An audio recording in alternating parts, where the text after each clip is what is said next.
Hello everyone, and welcome to our Drinks and Discussion event. My name is Erin Nash, and I'm a Head of Marketing, Partnerships and Communities here at DiUS. Before I get started, I'd like to acknowledge the traditional custodians of the lands that we are meeting here today. I pay my respects to elders past, present and emerging, and celebrate the diversity of Aboriginal peoples and the ongoing cultures and connections to the lands and waters of Australia. I also acknowledge and pay my respects to Aboriginal and Torres Strait Islander people joining us here today. Now, in case you haven't worked with DiUS before, we're a technology consultancy that specialises in using emerging tech to design, develop and deliver cutting-edge solutions. We have about 150 people across Australia and New Zealand, with the majority of technical expertise, but also in product delivery and experience design.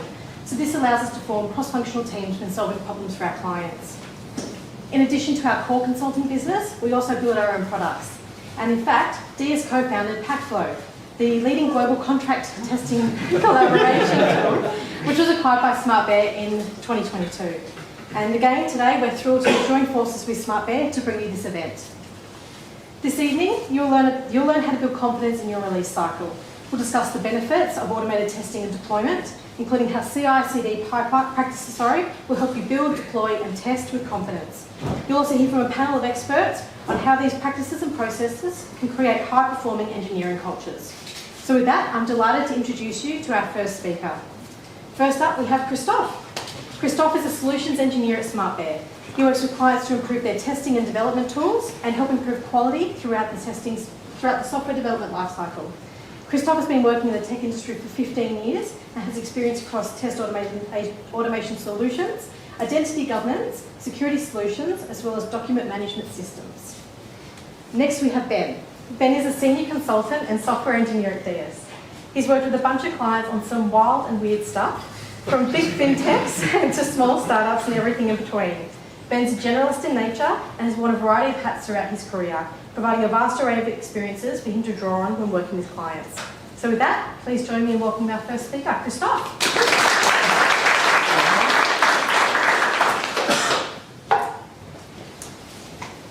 Hi everyone, thanks for coming out this evening. Maybe after work, this is your wind down. So if you don't get anything from today, at least you get free pizza and free drinks. I'll be honest, this is probably my first in-person event after the pandemic. So I may be a bit rusty, but yeah, like I said, hopefully you get something out of today. There I am on the left. So I specialise in functional testing solutions, automated functional testing solutions at SmartBear, and we have an office here in Melbourne as well. So if you have any questions, you can always reach out to me, and we're local. For today's agenda, we'll be talking about the importance of release cycle confidence and the link to software quality, and then talk a bit more about the test automation challenges and some of the best practices to overcome those. And then Ben will be going over the deployment and release strategies. So there's two parts to this talk. And then there'll be a discussion at the end where the panel will be answering some of your questions. So for the first part, I want to talk about building confidence through software quality. So what is a release cycle? I'm going to start off with a cliche, which is starting with a definition, because I guess everyone has a different definition. So when we're talking about release cycle today, we're going to talk about the software release lifecycle, and at least according to Wiki, it's the process of developing, testing and distributing a software product. And it can be sometimes represented in different methodologies and models. Traditionally it would be a waterfall model, but we're starting to see a lot more teams move towards agile practices now. You can also see it represented in DevOps as well, or DevSecOps, with more security involved. So then, now that we know what a software release lifecycle is, how do we get more confidence out of that? So one source says it refers to the level of certainty that the software release is successful. So if we're thinking about success, what does it mean? So for every team it's going to be different, but I think at the minimum You want your software to, when you release, not to have it break the application or service for your customers. You also don't want to introduce any vulnerabilities in your release.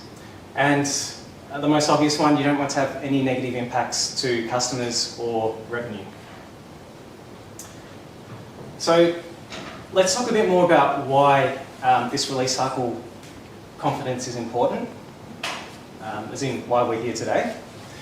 So first of all, we want that visibility and information about your release cycle and the processes there, because it will allow you to actually proactively manage all the issues in your release cycle. Having that visibility allows you to have better outcomes, so you can get ahead of things before the problems actually go out into production. And I'm sure our panel will talk a bit more about that a bit later on.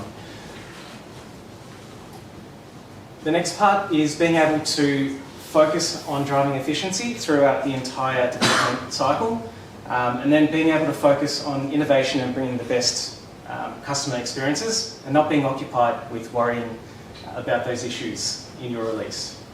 And ultimately, this gives us the confidence to accelerate our releases and also just execute on what our goals are. So how do we achieve this release cycle confidence? So you can say the release cycle confidence is the level of certainty that the software being released is successful, and we have two main factors contributing to that. The first factor is software quality, and you can see it ties nicely with the dev side of things. So the ISO standards define it as a capability of a software product to conform to requirements. That's pretty basic. And then the other side is deployment strategy, and you can see that also nicely aligns with some of the tasks in the operations side of things. And together combined, hopefully we can achieve release cycle confidence in our team. So I just quickly want to touch on release software quality and why it matters, because I guess the most obvious answer here is you want to make sure your software does what it should do. But let's talk a bit more in more detail about some of the risks that we may overlook and the impact it might have. So probably the most common one we've heard recently is a lot of security vulnerabilities and breaches.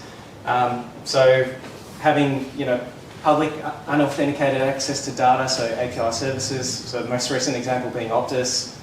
Have malware, ransomware, so with Medibank having to deal with ransomware and their data leak. So these are all serious risks that you'll have to face if you don't have software quality. There's also intellectual property loss. I guess today, with how competitive all organisations are with trying to have a competitive advantage with their own services, it's probably really valuable to lose that IP to a competitor or have it made public. Next one is obvious, fines and penalties. I think the Australian federal government is trying to introduce a bill to increase the penalties for having security breaches now. So this is just another thing to consider. And reputation loss, that's an obvious one. I mean, anecdotally, you can probably speak to some of your friends and they probably know about Medibank and Optus. So that can stick in the back of your mind, but also with today's social media culture and meme culture, people can create memes and they stick in the back of your mind even a few months and years down the track. So it can be a bit more permanent these days as well. In addition, you've got poor customer experience, and that again leads to customer retention problems. And just a few more, so loss of competitive advantage, talked about that before, and the obvious one, revenue loss. So moving on then, the reason I am moving through a bit quickly is I just want to get to the meat of it, which is the challenges of test automation and also the best practices based on just speaking to customers over my time in this space. So before I talk about that, I do want to talk about our State of Software Quality report. Now, this is a survey that's conducted annually by SmartBear. We've done it since 2017. We skipped 2021 for obvious reasons with the pandemic. But really, with this survey, we just want to picture across various industries. So we talk to manual testers, automation engineers, developers, consultants, QA managers, and analysts all around the globe. And really, we have, in this survey, we have about 61 questions, and we ended up getting about 1,500 responses back.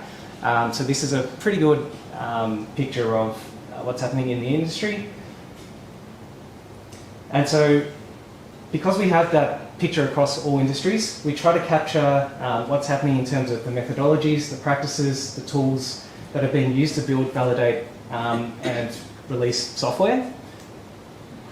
And so we're able to get trends that we're seeing in the market and what's upcoming as well. So based on that, we can see that I'm going to go through probably the top three trends that we're seeing based on the 2022 results. And what we're seeing is organisations continue to release more frequently. And if we look at, let's say, the first line here with 2017, you can see that previously there used to be a lot more quarterly and monthly releases, but in 2022 we're starting to see that we're releasing a lot more frequently. So the majority now being weekly and monthly, and this has actually proven to be a bit of a challenge for most test automation teams. So we're seeing from last year's results that the application function changes frequently is one of the top concerns. Second to that is not having enough time to test. Now 2021 is strange for some reason where there was not enough time to test, but maybe the industry has changed in terms of how many test automators we have and QA engineers and other people being involved. Some other challenges there of note is the setting up of test environments, so that's the infrastructure side of things. And then the fourth one there is employees' lack of the right skill sets. So that still continues to be a concern with most QA teams. Just having the right people with the right skills, because test automation is not really an easy process. So moving on with the lack of time that I was mentioning, if we break it down even further, what people are saying is most challenging when they're trying to scale their test initiatives is they don't have enough time and people to do their testing. And the second one is organisational priorities and culture. So this is what I've also found as well, speaking to other customers, is that it really is driven by, let's say, the QA lead and initiatives driven from the CTO or CIO. Because if we don't put value on software quality, then it's really difficult for the actual QA practice to be able to pick up and progress through to test automation and have it be as part of the release cycle. Now, what we're also finding is that test case requirements and writing test cases is a cross-functional effort. So it's not just a QA engineer that's doing it, even though last year we're finding that there's a majority of QA engineers that are doing it. You can still see that the business side and product analyst side is involved as well, along with the QA manager, and also developers are still involved. So it's important when we're, thinking about a test automation practice to be able to work with all these people, so QA engineers and developers. So let's move on to quality through software testing. So I'll start off with a very basic definition again. So we all know that software testing is where we manually perform a set of actions or a test case to verify or validate that a particular feature or requirement is being met. So the purpose of this is, yes, to find bugs, issues and defects in the application, but also for regression, so to make sure that we don't introduce any new bugs with our new releases. And also to see what the customer or end user sees, so especially if you're working with the support team and support cases, you might need to see what's actually happening to be able to respond to them. And then one thing I do want to point out is manual testing is still necessary. So you'll probably hear a lot about the move towards test automation and how it's really important. I mean, you'll hear it from myself as well. But manual testing is a necessary part of the QA process, just because you do need that planning phase that allows you to create the right sort of scripts and the right flows. Without that initial manual thinking process, automation becomes a lot more difficult to be able to cover the right workflows. And also, there will be complex test cases and use cases where you can't automate it completely. So yeah, it's not a good idea to have that unrealistic goal of 100% automation. In terms of limitations, we probably all know about this, which is why you're all here today, trying to build that confidence and speed through your release cycle. So the limitations of manual software testing is that it requires human resources and it's time intensive, and because humans are involved, we're not perfect. So there's always, we're all going to be error prone. Maybe one day we're a bit tired, we're running a test case, we might just skip through some data and we pass it through and that error goes through to production. And obviously it's tedious, so we have better things to do than run through the same test case over and over again. So, I mean, those are the reasons why test automation is needed. And to illustrate this a bit better, this entire release cycle from check-in to build, doing the unit tests, integration tests, down to user acceptance testing, the integration, release management and deployment. This is all supposed to happen really fast. That's what we're wanting. But what we're finding is, although you can automate in the light blue, the check-in, the build through source control, version control, and then the release management and deployment through CI/CD tools, we're finding that if you do manual testing, that seems to be the bottleneck. And it's not a really great, let's say, culture for the release team to have testing be thought of as a bottleneck. So if we introduce test automation, that helps to integrate testing as part of the entire release team, and then, yeah, hopefully it all becomes much quicker. And so, to talk about the benefits, so obviously if the testing is automated, then it becomes faster, and again, it's not a bottleneck, it's all step by step, and we can see the results easily. We can also increase our test coverage, so if it's automated, we can then test more areas of the application, so more critical areas won't be missed, and it won't take up more time with your environment as well in terms of test execution. And getting that faster time to resolution, so getting more visibility, getting the bug reports back to the developers faster than needing to wait for a manual test. And it being part of an automated process through maybe CI/CD as well can be helpful. So these are all benefits of using automation. But that's all nice, having the benefits in a nice PowerPoint, but what does it really mean in your day-to-day? So having that visibility and traceability is going to help you basically see where the problems are before they get into production. It's then going to allow you to worry less about any impact to customer experiences. You can then focus solely on the development and ideas and innovation, which is probably what everyone wants to do rather than repeating test cases. And at the human and social level, what does it mean? It gives you back more time, you can be more productive, and it also means you're going to be doing more meaningful work. And I think that's probably what we all want to do, rather than doing the same old things yeah, I'm sure you all don't want to repeat things. And yeah, less stress. So that's with mental health being a prominent thing at the moment.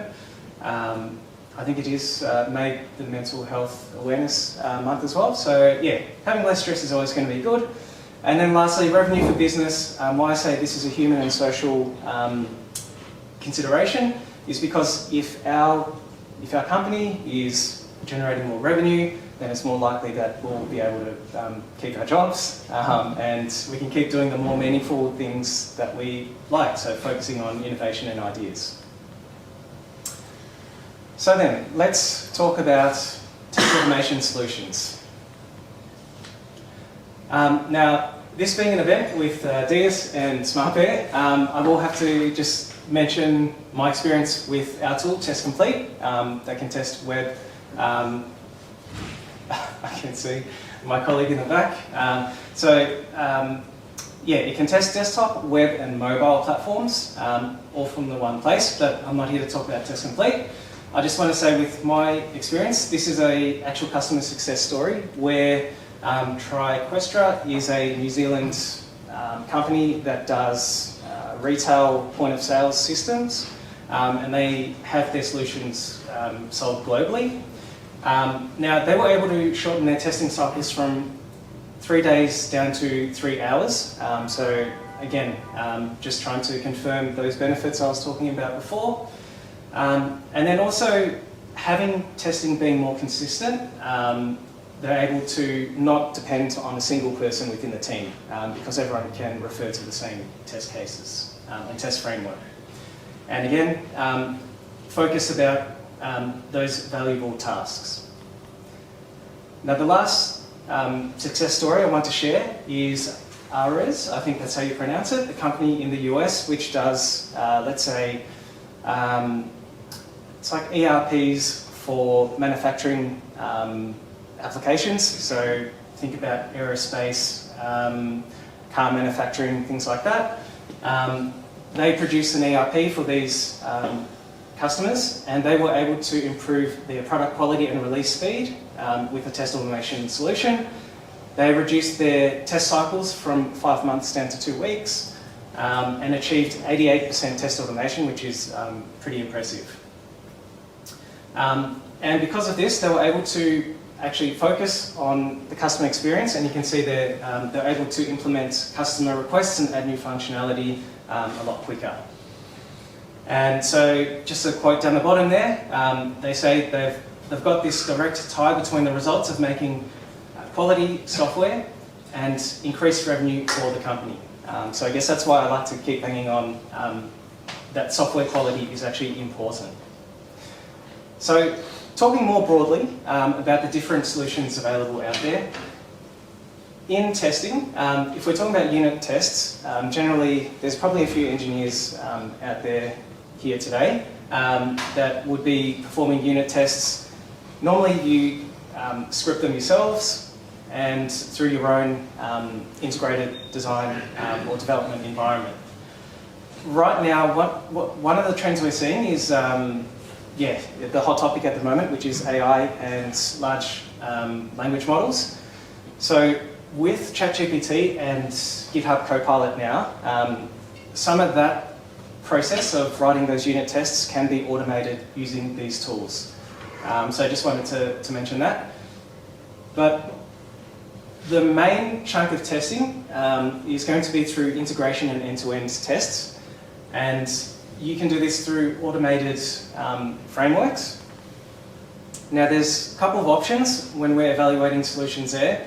Now the first one being open source. The downside to using open source is that it does require expertise in scripting and experience with that.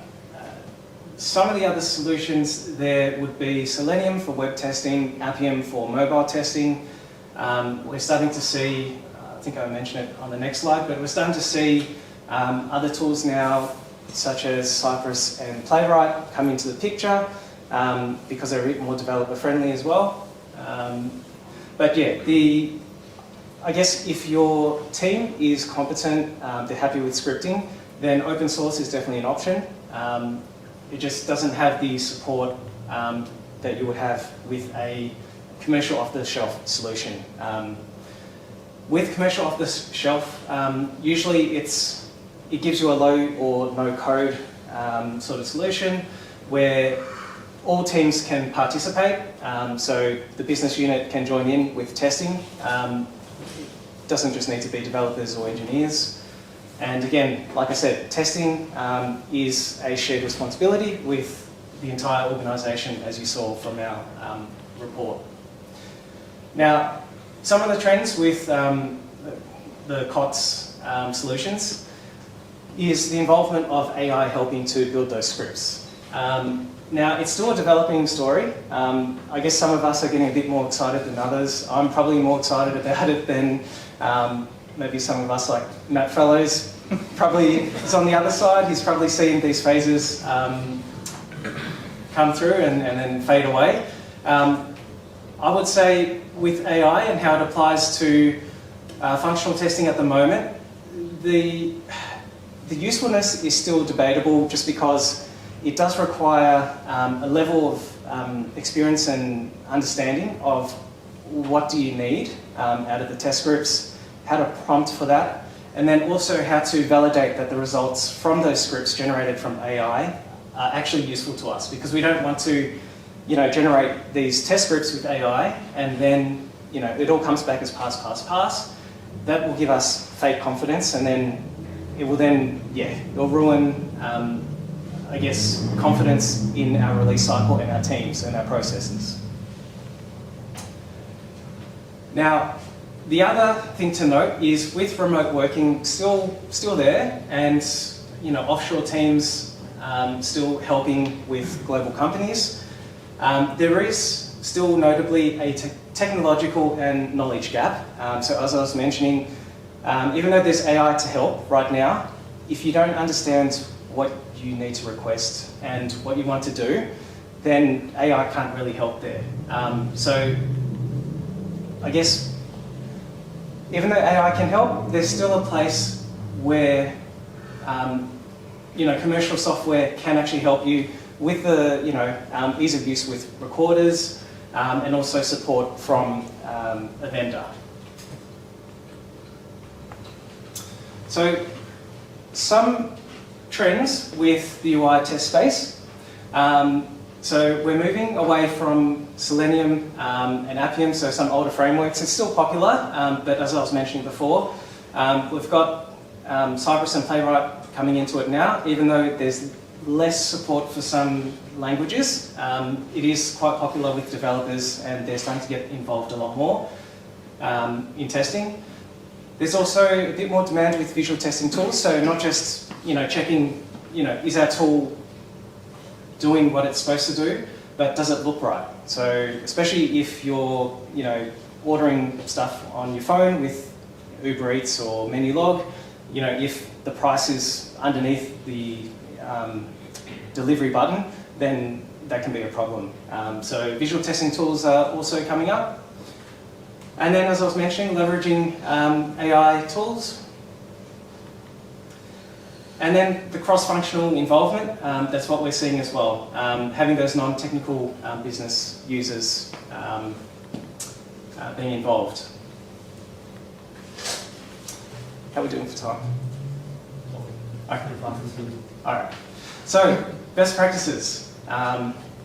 So if we're talking about UI tests, how do we get started with our UI test automation journey? So, first of all, we want to make sure that we isolate the tests from any dependencies, because we don't want those flaky tests. Because if it relies on something and then it's not there, then it's going to give you bad results.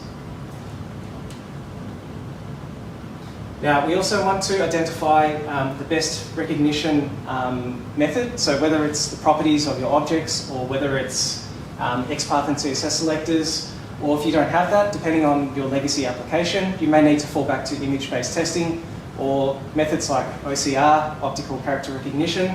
So yeah, it's really going to be dependent on your own application. And then we want to improve maintainability by modularizing your test cases over time. So we don't want some huge test case because then if something changes, we have to go through all of those scripts and change it. We want to break it down into easy, understandable chunks. So for example, a login, creating an order, and a logout. And by doing that, we can then reuse it. And then we may need to mock some back-end servers. Just going back to the first point there, we want to isolate the test cases from dependencies. So we want to make sure that, the back-end servers are there. If not, we can look into contract testing with Packflow. And we want to avoid any trivial UI tests. So not just having tests for the sake of it, because that gives you extra, just extra work that you have to go through. And so similar here, similar to the previous slide, we want to make sure that we don't repeat ourselves in our tests. We want to be able to keep reusing our tests and also variable names, so everyone that's involved, not just a single team, is able to jump in and help whenever they can without creating more problems. And in terms of edge cases and negative cases, we need to make sure that we cover those as well. I guess when we're talking about edge cases and negative cases, one thing I want to think about, or one thing I always think about is this joke that developers always have, which is a developer walks into a bar, they sit down, I think you know it, they order one drink, then they order 10 drinks, 100 drinks, and then they also order 0 drinks. Then they also try and order -1 drink. And that's all good, so they decide to open the bar. And then the customer walks in, first customer, and they sit down and they ask, "Where's the bathroom?" And then suddenly the bar just catches on fire. So it's these sort of edge cases and negative cases that we need to think about when we're doing testing. In terms of reliability, we want to add some weights to our tests as well, just so we don't get those flaky results if we're waiting for API services or a page to load. And of course, you need to choose the right framework for your application. So just to wrap up these last 2 slides, this is more at a higher level for best practices when you're planning your test team. So you want to start with the right planning and mindset that you can't just automate 100% of your test cases. It will be dependent on your application and your team's competencies as well. In general, 80-20 split is a good target. Don't go in blind, so you want to make sure that the test cases are clearly defined. You want to know what requirements need to be tested, which are the most critical, and then what actions need to be performed. Because, the standard phrase here is garbage in, garbage out, also applies to testing. So we want to start with test cases that are mostly executed and repeated to get that quick win in the team. Because often if you go for a really complex test case, what you'll find is you can demotivate the team. They might think it's too hard and then they might give up. Now, on the same thought, we want to not think that the first test script that we create is going to be perfect. It's normal to keep iterating over time as we learn new skills, as we test more areas of the application, we'll be able to refine it as well. And like I said, we want to avoid those complex test cases until we have more skills and confidence, and assistance from dev teams can always be helpful. In terms of execution, we want to prioritize all the platforms that will be used by our customers the most. So we make sure that we're testing on environments locally, or if we don't have those environments that our customers are on, you can always look at a device cloud to test those environments. And then to leverage CI/CD tools to automate the pipeline where it's possible. and ensure the DevOps team is there to support you throughout that process to make sure that the infrastructure and systems are ready, because we know that can always cause a delay during testing. And then, having let's say the admin privileges or having the right firewall ports open, that's all important as part of this entire release cycle. So to finish up, I just want to show this slide again. What I just covered is the left side, which is the dev side, and more so the testing, and how that relates to software quality. And I guess in the next part, after I finish up, we'll be talking about deployment strategy, and with those two, hopefully you'll be able to have more confidence in your release cycle. So.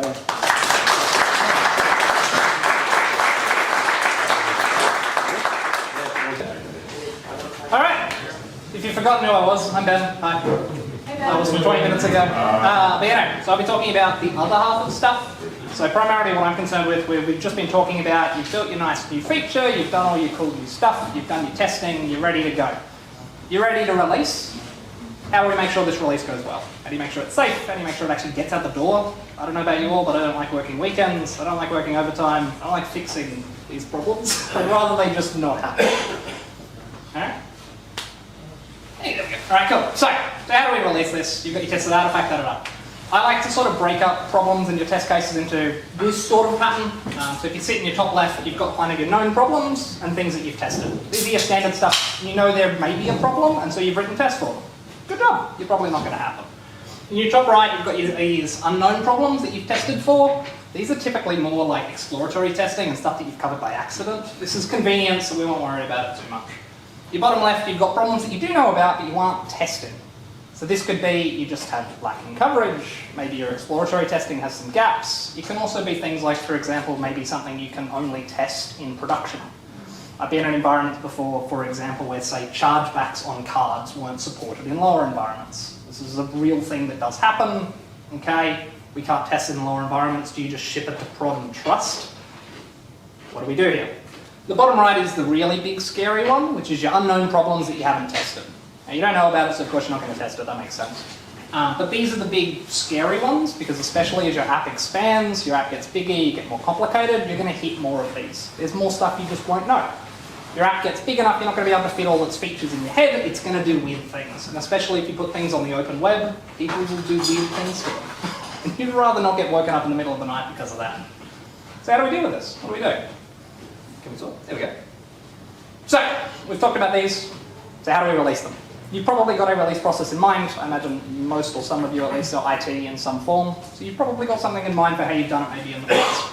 Is there a way that we can assess this? Maybe put yourself on a scale to figure out how good are your releases? How do you do these things? So one way of doing that is something called, come back to me, there we go. Dora! Quickly, show of hands, who has heard of Dora? Woo! Keep your hand up if you tried to measure it. Ah! That's what I was interested in. Oh, you have tried it. All right, cool. Yeah, it is try to fail. common. I'm going to go with common.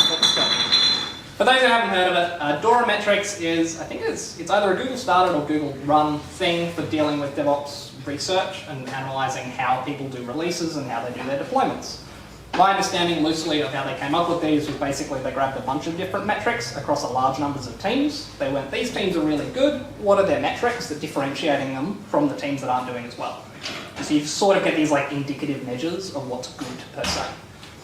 So they've broken them down into these four sort of key ones. So you've got your deployment frequency, how often do you deploy? Your lead time for changes, so how often, your time from your commit all the way through to your release. So how long does it take you for a change to get out the door? Your time to restore, so you just shipped that thing and it broke, how quickly can you get back to something stable, per se. And your last one is your change failure rate. This one's a little bit broad. The general definition I've seen is that how often do your releases require remediation? So this can be hot fixes, roll forwards, roll backs, whatever it is. And so they've got a couple of different categories here if you know. Super good people are doing deployments like greater than one time a day, and then you kind of work your way down to like once every 6 months. You can kind of break down your strategies and break down how are you going in these sorts of metrics, and have a think in your head, how often do you deploy? How often do you, when you deploy, do a break? have a bit of a think about what those are. You can use those to plot out, and if you go into the actual report, you can find where other teams sit, so across the metrics that they've done. So have a bit of a think about this. Okay, cool, we've got some metrics now that we can improve. How can we improve them? All right. So one way you can do it, and one thing I'm going to focus on particularly is dealing with that time to restore, but this deals with a couple of different ones. So let's say, for example, you're used to shipping code. You know that you can ship code very, very quickly. Great. You ship code that breaks. Cool. How are we going to roll back? So how are we going to get that code out? One common system that I see is I go, all right, cool, I've got a standard pipeline. It maybe deploys to dev, test, and then prod, and it takes about an hour. So all right, my alarm goes off, I wake up, 10 minutes, I grab my coffee, I wash my face, all right, cool, I find the bug, I decide that I'm going to roll back. You probably spent half an hour. I then have to go, yep, I'm going to roll back. I kick the go button, and I got to wait an hour of customers seeing a broken site. This isn't ideal, and depending on your impact and depending on how big your company is, that could be quite a lot of people, depending on where you are. So one common option is, all right, cool, my pipeline takes an hour. Can I just drop a big chunk of it off? Maybe say, just deploy the SIP. Run your integration tests, maybe check that one to make sure whatever bug you're looking for doesn't exist there. It's a good system. If you're happy with it, you roll that to prod. I put the last one there called bold break glass pipeline. Some of you would have seen this. I'm not going to admit whether I've written one of these, of where you just build and send it straight to prod. I deny any liability of possibly doing that, but like, you know, this is where you get into really like, I need something quick because my impact's going to be large. So if you're hitting a large number of customers, it can be quick to sort of jump to these sorts of solutions because you want to minimize your time. If you're getting 1,000 customers an hour, every hour you're down, you're hitting 1,000 people. So how do you minimize that time as much as you can? This I'm personally not a fan of, primarily because you're basically you're building and deploying and your timeline is based on that pipeline. So you're trying to optimize down this pipeline both for safety, so things we talked about before with getting your testing right, but at the same time you need it for rollbacks. So if I'm better at my quality and I slow down, then I can't roll back as quick. You get this weird problem. You don't really want to be solving in a poor way. So if I ask you a question, I'm really sorry to interrupt. Go for it. Like, is this assuming that the bug doesn't exist in the previous version? That's the other problem. I'm going to go with definition of a rollback. Like, for now, so anything with a remediation, so in this case we're going for a rollback, Yeah. Let's assume for sake you've introduced it in the most latest release. So the assumption is that when you roll back, you'll get to a stable version that didn't have that bug. sure. Just for argument's sake, let's keep this simple. Right, okay, so in which case, like, you don't need to actively change the code because you have to tag the previous release right. This is where we get into technical details. Let's go with, for this example, you probably go to the last pipeline that you saw deployed to prod, Yeah. something simple like that, and you roll it forward. Cool. If you're going to go for break glass, you're right, you need to track what was the last one in prod. Methods vary, tagging is a good one as you mentioned. There are other ways of doing it, but yeah. Okay. Is that? No, I'm just trying to Same figure page? out why I'm going through like all these testing steps in all the other environments if Yep. I know that the previous tag worked fine. Yes, and then you just end up just going straight to it. Yeah, that's what I'm getting at. You're right, yes. And so that's where I often see this sort of stuff in client side, is that you go, you're right, I don't want to do all of this fluff. I need to fix this one. So why don't I just do that one? That makes sense. Cool, but as I mentioned, there can be some issues here, and you get these weird optimizing problems. There's also often, as you mentioned, the assumption that it's fixed in the previous version. Do I just want to roll it back and just pray that it's right? You're right, that assumption might be something you want to test. So, what are some other options that you might want to take? All good? Oh yeah, I just wanted to just be fair. Yeah, cool, you're all good. Alright. Thank you. Alright, cool. So I'm going to talk about something called blue-green deploys. This is a magic thing. Most of you would have probably heard of this. For those of you who haven't, here's a very, very simple version of it. You have all your customers that are looking at blue. Blue is old, green is new. You deploy your green, but customers aren't seeing it. You're routing traffic to blue, you've got some kind of tag going on, whatever it is. Point is, customers are seeing blue, you've got green sitting there in the background. When you're ready to go, when you're ready to kick over your release, you show the customers green, everything's fine, nothing's exploded, no alarms have gone off, happy days, we can retire blue. And you might reuse it, for example, for the next deploy or whatever it is you're going to do. Point is, you're good. If something goes wrong, well, you've still got the old version there. Because they're independently deployed, there might be different clusters, there might be different instances, whatever they are. You can just do that quick swap, and you're good. Compared to having to go through a whole deployment cycle to figure this out, you've got however long it takes you to swap traffic. Depending on your method, you can get this down to seconds if you're good at it. Cool. So this is a nice way of improving how we can roll back. We're now decoupled from our deployment pipeline, so we don't have to worry about how long the deploys take. All of that happens before you get to there. We still have the problem though of we're assuming the old version didn't have the bug. So we've got some things here, but this decouples us to a certain degree. We've now got a sort of release process separate to deployment. There's some other stuff going on here. So what else can we do? Now we've got this full system. Oh, cool. These are a whole bunch of things I already talked about. I should have swapped slides. That's okay. So, as I mentioned, your rollbacks can be near instant. However, we still have some problems. So your impact is still large. Let's say 100% of your customers are seeing blue or green. So in that time that you've got it there, 100% of your customers are impacted. Depending on your scale, that might be fine. If you've got 20 customers, who cares? It's probably fine. You don't want to put any extra engineering effort, there's no point. I don't know if any of you see what happens when YouTube ever goes down. It usually ends up on the news. So that's on your whole other end, where you go down for a second and people start screaming. So you're probably somewhere in the middle. Depends on where you are. It depends as well on the kind of reliability guarantees you need. If you're something like a SaaS customer, or sorry, if you're a SaaS vendor, you might have availability constraints you need to honor. You need to be under these certain numbers. And so these can be mechanisms to get you under it.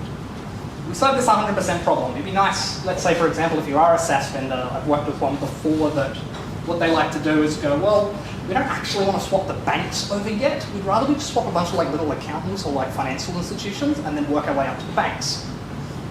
Okay, cool, but that's not 100% of our customers. We now have a bit more control, so if we can break this up. So, what if we did something like an internal first rollout? This is often done for things like social media companies and things like that. So your internal employees might be able to say, see a beta version. Maybe you expose this to customers in some way. Maybe people that sign up for a beta program and get some extra benefit on your site, something like that. And so you show the beta customers green, while blue is for everyone else.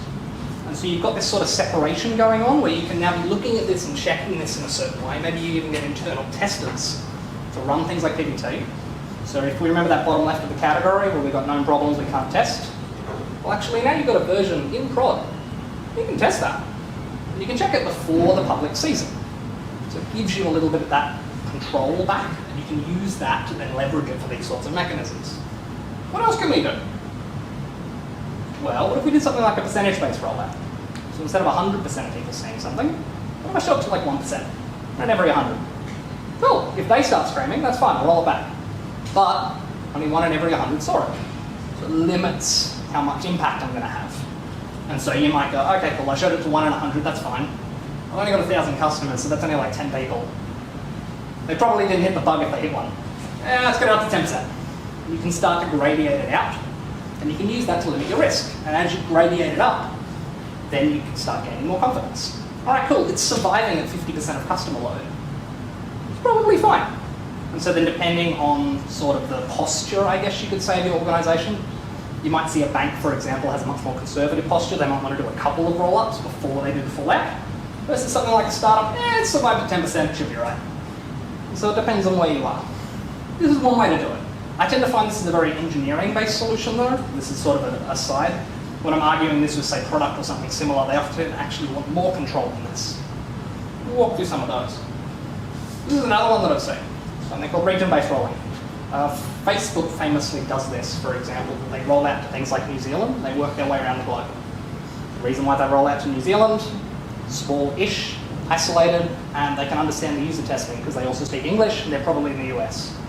And it gives you this sort of isolated market to test stuff. And you can go, all right, cool, I'm going to show, say, New Zealand, this new version of the app. If they're not on the New Zealand news, you're good, keep going. And you keep working your way around the globe. And so then when you're at your full confidence, you're fully swapped over. These are other ways you can do it. The other one that I'll mention as well is that you can actually keep in mind that even if you are smaller than this, you can still apply it. I've been at a retail client before where as part of our rollout, we did it by postcode. Why? Because if you go to most retail websites, they'll often ask you to put in your postcode to go and find the nearest stores. And so we use that little postcode and we go, you're in the group. I'm going to show you the new stuff. And then if you're in the old group, that's okay. You're just outside of that. And so we can do things like go, all right, cool, Cobram.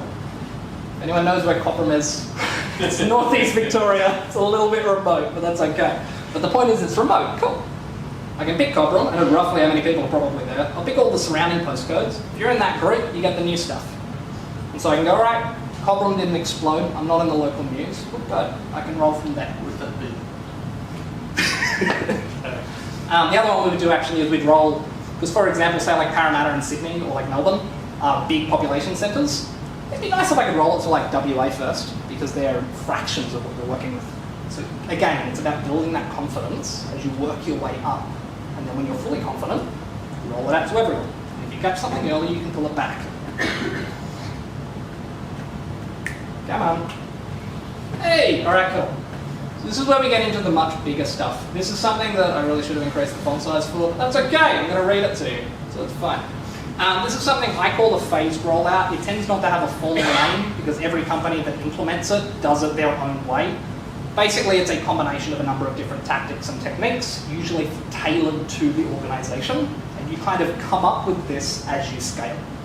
So in this particular example, we've got something that does say a release to internal testing. If we're still good, we're going to roll it out to the beta customers. If we're still good, we roll it out to APAC, so you kind of Australia Pacific sort of area. Well, good, roll it out to maybe Africa. Then we do Europe, then we do South America, then we do North America. And if any of those fail, we roll the whole thing back. And in each region, you then do your percentage rollout, or maybe you do it by state or by region or something similar, and you get that level of confidence that you can build up. And if you imagine, if you're an international company, you might have region-specific features. You might have specific things you're only showing to specific specific customers that might be specific enough. You may not hit them in certain areas. So this lets you gain that confidence, and you can build it up before you start hitting your kind of North American markets. Traditionally, in a lot of tech companies that are in the US, that's the big scary one, which makes sense, it's their home area. And you can work your way around the globe as you start hitting these different regions. So this is sort of where you can end up, per se. As I mentioned, like this is like Facebook, Google, Netflix stuff. You probably don't need to do this. This is something I'll step into in a second. These are extremely mature compared to what you probably actually need. Do something a bit simpler. This is where I get into sort of, this is the bit where hopefully you don't run back to your boss and say, oh, these are all these cool things. We don't actually need any of this. Use what you need. If you're small, if you don't have a huge amount of customers, keep in mind things like those phased rollouts, they take dates. They often take dates because you want to roll it out to a region, you want to wait a clock cycle, and then you roll it to the next one. So if you're rolling to 7 regions, you deploy on Monday, you're not done until Monday. You've got to wait the whole way around. Is it worth doing that? You've got 5 devs. Do you really want to commit one person to a week just to roll the thing out? Okay, I've got 10,000 devs. That's a very different story. So you've got that different level of effort that you can put in, but also a different level of confidence that you need in order to roll this stuff out. If you've got 10 devs, you're probably not going to end up on the news if you go down. If you've got 10,000, it's more likely. And so what I would say is if you're small, simple stuff is probably fine. Work your way up. Start to get a feel for what you need. If you start to feel that kind of conservative, risky sort of stuff coming back, maybe you miss some things like that, you need that extra confidence. Cool. Take a step or two. Maybe try blue-green, maybe try something simple, maybe even just like, for example, feature toggling, percentage rollouting sort of stuff. You can use things like that to lower your risk. Again, it's lowering the number of people you're going to hit all at once. You grow up, you get a little bit bigger, and you start to expand it. Maybe you might start doing percentage rollout per region, or you might do something like, as I mentioned, per postcode. And so you start to work through that stuff. And if you're fully matured, you've probably come up with something anyway. You've probably got things like platform teams and DevOps teams, and you've got layers on top of the multi-cloud infrastructures you've got, and fairies and unicorns and all the crazy stuff. So when you're there, you'll get there, but don't rush it. Take your time. That's all from me. Woo-hoo. I think I'm handing over to Ken. Thank you all.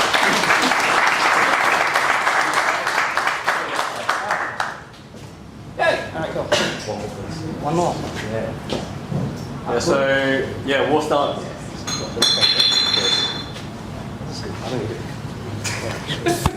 Hello? Escape for 30 seconds and I'll probably do that. Chris. Okay. Chris. Yes. Does it work? That's just for the recording. Oh, for record. Yeah. Cool. I think I'm very loud for a second. No worries. Anyway, we're gonna play another game. It's called Raise Your Hand, right? Like, raise your hand if you did not find value from the session today. Cool. Sweet. You ask them Perfect. when we're here, you ask them when we leave. Now, so it's a time for Q&A, panel discussion. Like, we do want more questions from the crowd, right? We don't want to just send all this information your way. We do want to hear from the audience as well, your experiences, your insights, things like that as well, to create that communication like with our panel today. So, Christof, if you want to just stand up here as well. Yeah, so we've got Christof, Dan, you already met. We also got Ilia, who can join us today. And also James, who was a technical lead at Cumulus Labs. Yeah, so again, just quickly, we'll probably have about 15 to 20 minutes for the panel discussion and Q&A. We'll firstly open up the floor to the audience first for some questions. There was a really good question just now during Ben's presentation, so we would like to hear more from you guys who took your time to join us today. So just wondering, who wants to take the first shot and ask each gentleman? First shot. Oh no, not Matt. That's actually for me. You're talking through the release process there, and my thinking was, how would you weave in the idea of feature toggles or feature flags into that process? Yeah, okay. There's a reason I admitted that. That's because I have a time constraint. I'll start. I'm going to throw this in a second, but I consider it as, when it comes to things like risk, you want levers, you want options, you want buttons that you can press to grow your audience as you target. And so things like blue-green are very easy to jump to because you can do them at an infrastructure level. You've got boxes and arrows and you can shuffle them around. It's easy. In reality, feature toggles is a hell of a lot easier because you can have the code there, you can test it below the environment. Go for feature toggles first. If you go, I'm not going to be able to do this with feature toggles, work your way up. It's similar to testing, right? You start with your unit tests, I can't test it there, work your way up as you go along. Similar with this is how I generally treat it. I'll be very interested to hear what these lot do, but yeah. Yeah, I think it's a really good one. It also allows you to keep releasing even when something's not quite ready yet. So there could be that lead time of weeks, months, whatever it's going to be while that feature is under development. You can have it turned off in almost every environment and then just turn it on as you need to, which gives you that confidence that you're not going to break anything in the default mode, but also allows you to ease it up and sort of turn that lever a little bit when you start releasing it to your customers. So great question. I'm going to be the devil advocate here and say that I've seen feature toggles being implemented really badly. Your team needs to be, I guess, quite aware of the cleanup process after. So if you don't, you ended up with hundreds, maybe thousands of feature toggles that your team that's over time doesn't actually know what they do. So it is definitely a way of getting code shipped quickly out silently without anyone knowing it. But you need to have that cleanup afterwards. I've seen project end quite abruptly and the feature toggle staying there for years. So it's a great way of releasing software without having impact, but you need to be mindful of the cleanup process afterwards. And maybe just to add the context of why I asked the question was, those processes you showed are very cohesive and monolithic, but it's assuming all of your changes have been bundled and moved through that environment, and so what's happening while that's happening, all those other changes being built in the background, right? So that then really implies that if you're not going to get to a production until it's gone through all that process, then everything else is being queued up in the background, right? And we know that the company that's going to be, or queuing is going on, and that's bad too. So does feature toggles give you the ability to get much more fine-grained changes out the door? Yeah, so that interaction was kind of where I was coming from in that question. Can I just say that doesn't excuse you from testing every single thing that you release, even though it's a silent release that doesn't do anything. You still need to show that it's all testable, because I have seen it where it all comes in together and we enable the feature toggle and things just burn in production, and everybody's like, it was working. Yeah, so your feature toggle is sort of a deployment because you can roll out your feature toggles too. Correct. Yes. It's another one of those labels, yeah. Yeah. I got a question which I don't know the answer to at all. Which is the only time. But like something. So the only times that I've seen the internal deploy done, it doesn't work, because what happens is people like everybody gets the internal version. And people are like, oh, is it broken in production? I don't know. And then they go, it's always broken in the internal version. So you don't get any, or people just go, oh yeah, well, someone must be aware of this. And then no one reports anything. And that's further compounded by, if you're of the size where you're going to start considering doing that kind of thing, you're already typically doing really heavy A/B testing. which also means where you're like, is this not displaying, or am I in some sort of flight where I just don't see that thing? And again, like that tooling is typically missing, or at least I've never seen that tool for being like, what tests am I in? What am I supposed to be experiencing? I'd definitely say that it depends on the environment that you're in. I've seen internal testing work in specific environments. I want to meet these people. Usually it's, for example, it's stuff that's very hard to test, or if you want to run experience-y style tests, so like things that you're fairly confident in, you roll them out internally. Right. The other one is, yes, you roll it out internally, but you also test them out of a lot there. Being that you now have a thing in prod that works, cool. Can I do all these extra test cases that I couldn't prior? So you're actively testing it compared to the passive, expecting the employees to come up with something per se. Yeah. That's where I've more seen it useful. And then from there, the only other one is, depending on where you send stuff, I found, for example, if you put the UXs in front of a test build of an app, they'll tear it to shreds. And it's great, because they'll point out all of their little problems with using it. These kind of meticulous people, product owners are great for it as well, because they know how it's actually meant to work, and they shred it. And it's great, because it gets you all of that stuff. But you're right, from the passive audience, you're not going to get very much. But the product owners are always complaining about the A/B test. It actually That's just evil. in that situation, it actually pays to have a very good QA lead that knows his, so to say, shit, that you can rely on, and that person is not a product person, but understands the product like the back of his hand, right? More than the product people themselves. Usually I've seen QA leads go into product land, and that kind of saddens me a little bit, because you lose that person that can test the crap out of, internally before it hits production, more so than the customers themselves.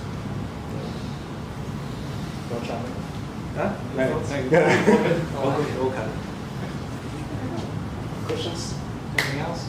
Yeah, go ahead. But Christof, you touched on it very briefly, but flaky testing has been a problem in my experience, where we have a long build time that can often be several hours, and it goes through a rigorous testing process, but we can also see failures from things outside our control. What's your experience around dealing with that? Because we want to have confidence release processes, but if they're failing sometimes, it's things that are hard for us to control. Yeah, so those hard things to control, are they because there are dependencies for other services? It can be a mix of the environments we're testing them, and sometimes, yes, other teams. Okay. I guess, so the best practice is probably to identify those flaky tests and then figure out what's causing that, and then try to isolate that. That's been my experience, because I think there's always going to be flaky tests, doesn't matter what QA team you have, and what environments you have. It's more about having that visibility and identifying where that's happening. So if it's a particular web service that you're relying on, and that is not always up and running, then it might be worth mocking that service, having a dynamic virtualized service to always run as a backup. If it's the environment that's flaky, then I guess you'll probably have to talk with the DevOps team and the infrastructure team. If it's a consistent thing, then it's probably something that you can pick up through a test management solution, to pick up trends of, at what particular time and which cycles are these inconsistencies happening, and then you can sort of narrow it down. But I think it's really all about having that data to figure it out. That's my experience anyway. I don't know if that...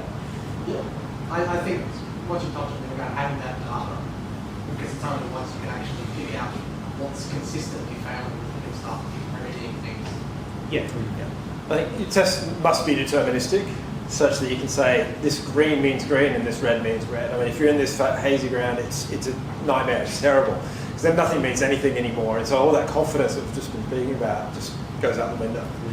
So somewhere down the line of isolating it, really looking at what's going on. Is it a dependency? Is it a timing thing? Is it something else to try and make it deterministic? If you start devs or testers starting to put sleep and weights and all that kind of stuff in there, got to stop. I pull the trigger there and just say, no, we've got to make something else that identify that now we're ready to go.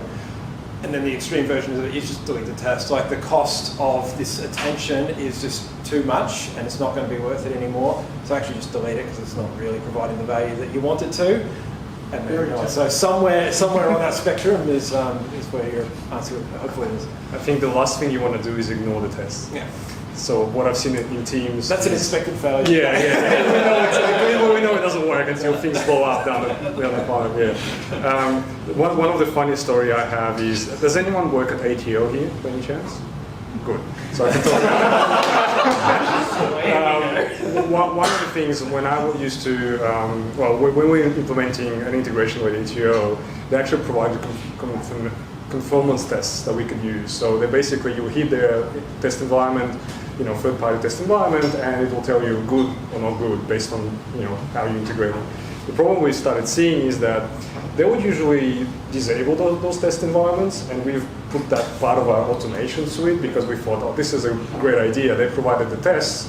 We're just going to run. We make changes all the time. We're just going to run them. But they decided, some certain days they'll just disable it, and and those days were usually on the weekends. So, part of me thought, oh, this is great, my taxpayers' money is working well, they're probably disabling the test environments because no one's using it on the weekends. But the other part of me, you don't know if we've broken something or they. So that's where, firstly, you can't ignore those tests because when you have active development on a particular area of the application, especially when it comes to tax and submitting data to the ATO, that's pretty important. And secondly, if that stuff happens, you mock, right? You try to isolate that dependency and you mock it out as much as possible. And as James said, you delete what you can't mock. Just a quick reminder to the panel, customer NDA. Oh yeah. Well, they know it. Okay. They know what's disabled. You follow Instagram? No. Oh, okay. Because I got locked out the other day. I did ask before I said the stuff. Yes, NDA. Alright. Stands for not deployed anymore. All good. Anyone else wants to get on that, or all good for now?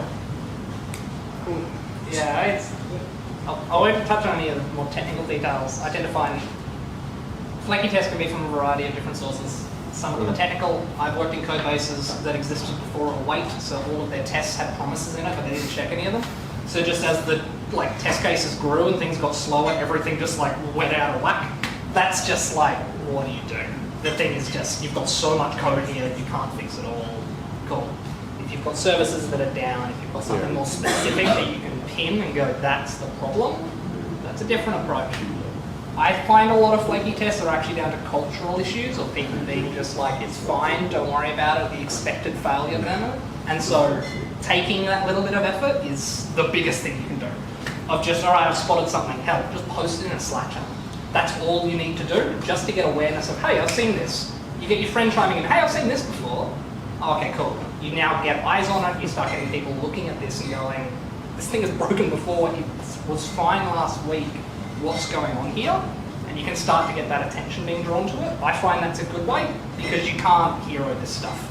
If you've got 100 flaky tests in there, you can't do it all. So getting a bit of that attention drawn to it, I find is very effective, but I'm a consultant, so I'm concerned with how do I fix it now so that it's going to work after I'm gone. So this is where I'm sort of coming in with. You can fix individual stuff, but I can't fix 103 months. So it depends on how you want to do it. But yeah, that's me. It's got 10 more minutes, so probably 2 or 3 more questions to go. Yeah. I've got one. What is your deployment strategies that we talked about so far assume you control the environment?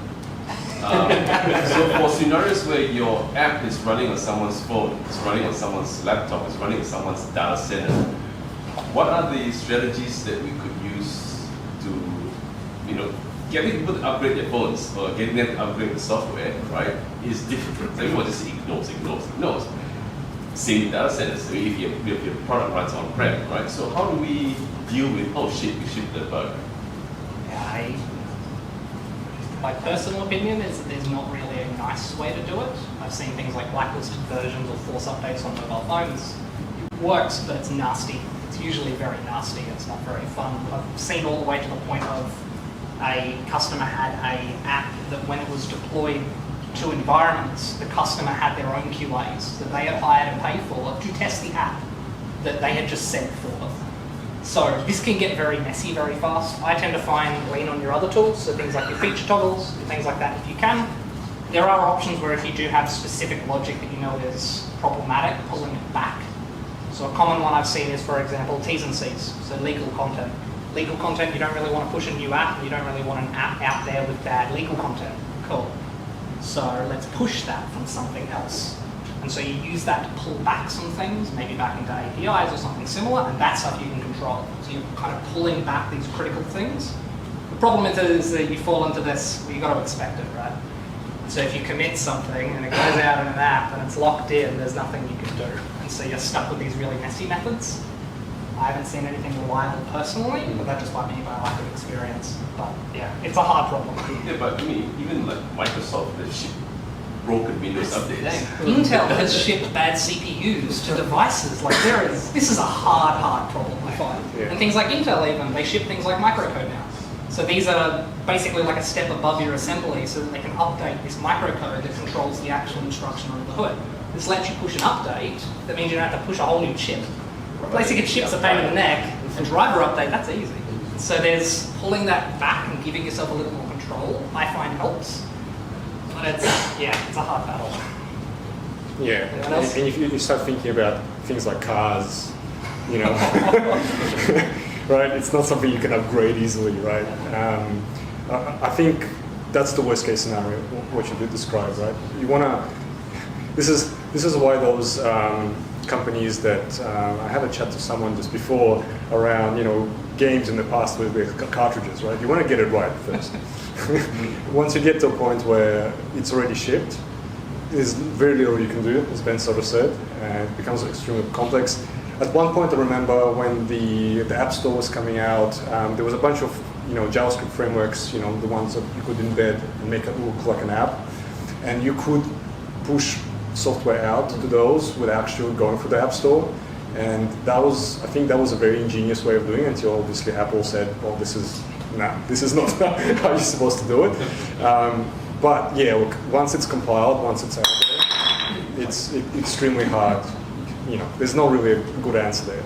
I think those companies kind of need to ensure that they've got a pretty rigid QA process before even it goes out the door. A lot of what you do here depends on your appetite for risk and your ability to quickly address any issues that come out. And the situation you're talking about is really slow, so you probably are going to invest more time in your upfront testing to ensure that you don't come across those when you get there. Whereas others could be a little bit more laissez-faire and ship stuff through maybe without that because they know they've got the affordance to ship something out to fix it really soon.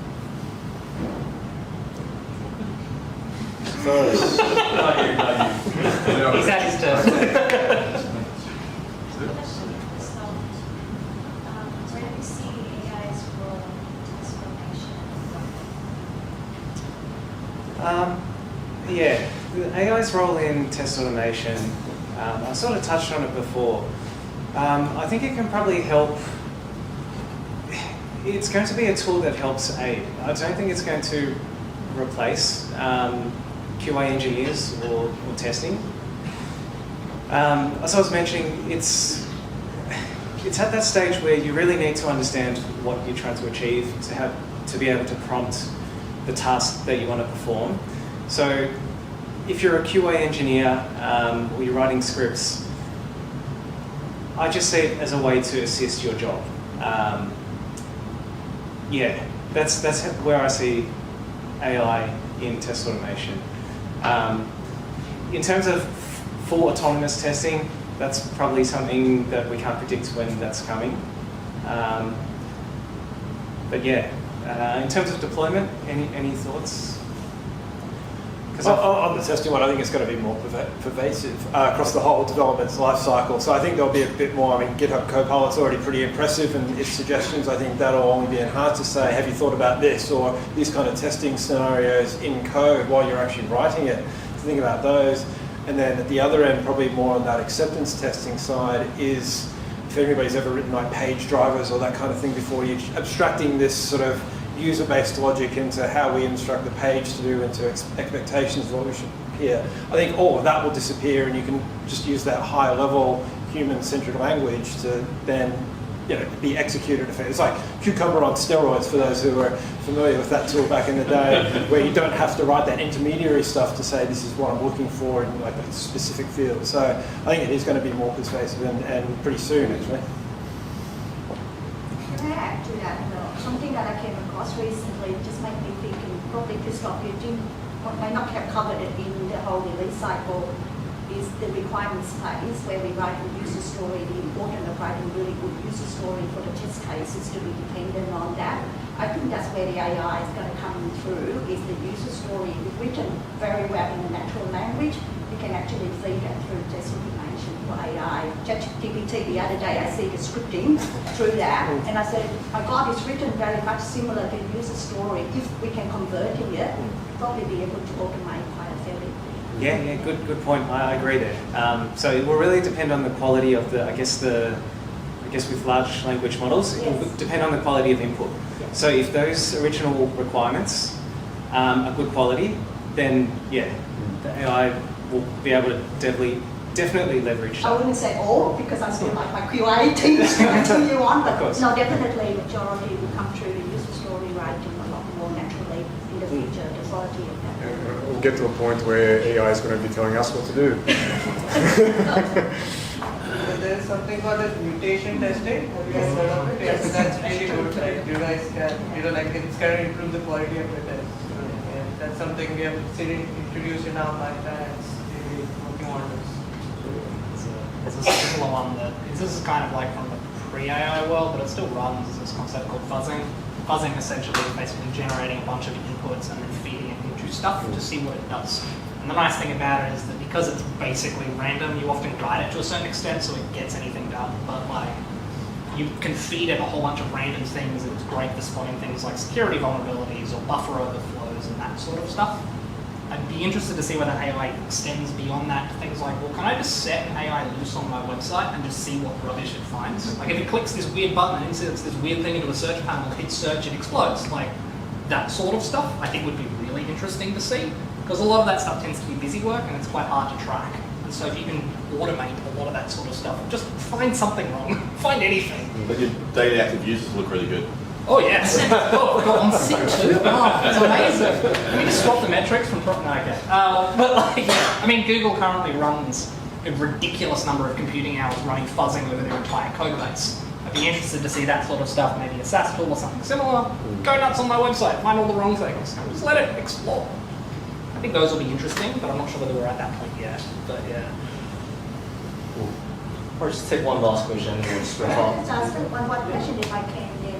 Because DiUS and SmartBear and a lot of the companies, we are more of a vendor-based when we serve the clients. So the release cycle often stops at about the UAT phase, and then we don't control the deployment all the way, at least for our company, we don't control all the way to the production. So what more looking for a strategy on where you gain the client confidence to actually deploy into production, knowing that there is still bugs in the system. No one is 100% quality, all the way. So how do you actually gain that confidence to get into production where you don't control the production deployment? It's a good question. Yeah. I have my dumb answer, but I'm curious what we'll say. But yeah.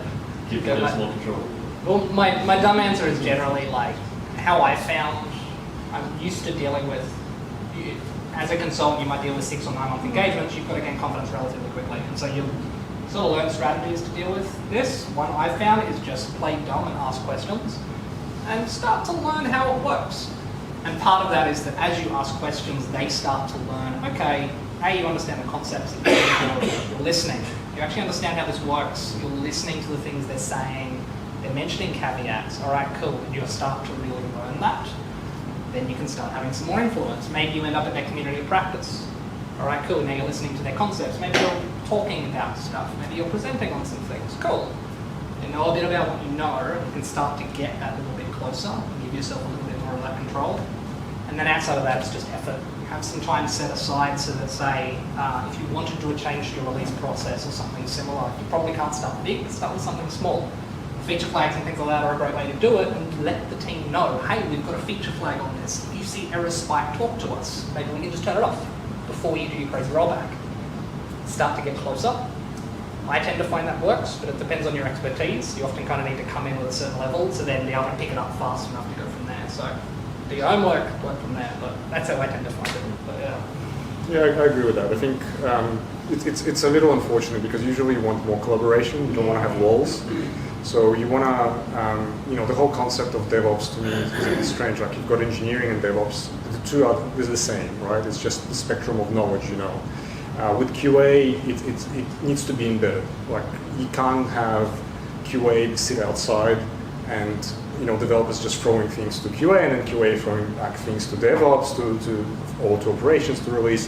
There needs to be a very close collaboration, and through that collaboration you actually get better software, to be honest. That's how I see it.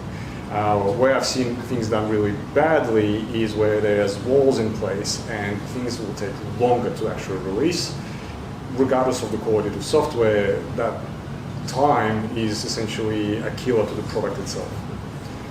So yeah, I echo what Ben said. You kind of want to kind of step on their shoes a little bit and just get to understand what they do, and they understand what you do. Through that collaboration, there'll be some confidence building and some trust mostly. James, Christof, any final thoughts on that one? No? The only one I'd say is the yang to the testing yin is good monitoring and alerting. So if you're understanding all of that, that can oftentimes highlight where those things are missing, and maybe that feeds back into the cycle around, well, maybe we want to address these things. Maybe the monitoring is good enough as it is, but at least you go into that making a conscious decision as opposed to just something that slip through to the keeper.